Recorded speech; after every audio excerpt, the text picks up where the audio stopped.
So I bought the House of the Dead remake on the Xbox Series S, and it runs smooth, it looks pretty good for being an arcade plug that really, it is what it needs to be.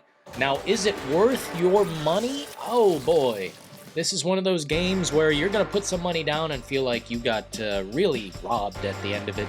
Now, that's not to say this isn't a thought-provoking game. It is still fun, and it's a nice port for the arcade, but holy shit. I beat this game in under an hour. Now, you know how you make the game last longer than an hour? You have to save all the scientists, unlock the armory, or at least that's what I've been told, and what I've been led to believe is that the content here is done. There's no content left to have. Realistically, if I wanted to, I feel like I could refund this game, but I'm not going to. I just feel like there should be more content here, and it doesn't even feel like I've played this game before. I must have played the House of the Dead 2 or the House of the Dead 3 because this one is completely different. A lot of the bosses that you fight, really, I don't remember them at all. And some of the bosses are reused, and I don't remember that either. Maybe in some cheap-ass version and some Pizza Hut that I've never been to, but realistically, I think this does just fine.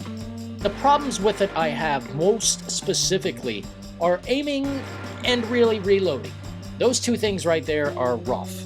More so the reloading factor. When you're firing this terrible pea shooter gun that they give you at the beginning, it's got like 6 shots, so every, bang, bang, bang, bang, bang, it's like reload, reload, reload, reload, and it's like, dude, it doesn't feel natural to pull the trigger to reload this tiny gun. I don't know why this agent has this piece of shit, but Jesus! I've seen Leon Kennedy's gun, and frankly, it's much bigger caliber. Believe me, that guy doesn't look like he's packing too much, does he?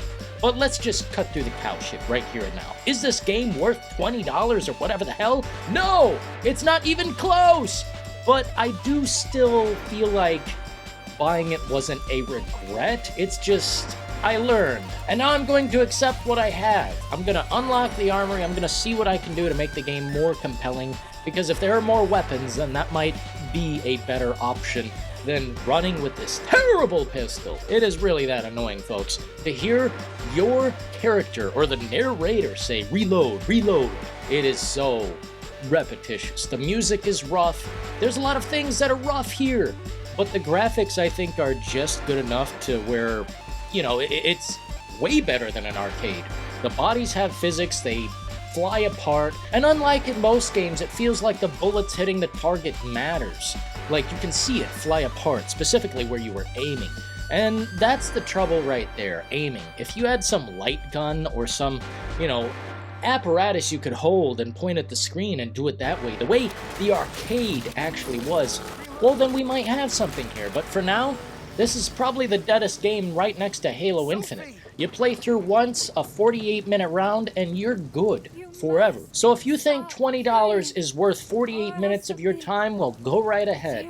Me, on the other hand, I don't think it's worth it. I'm not going to be an ass and return it.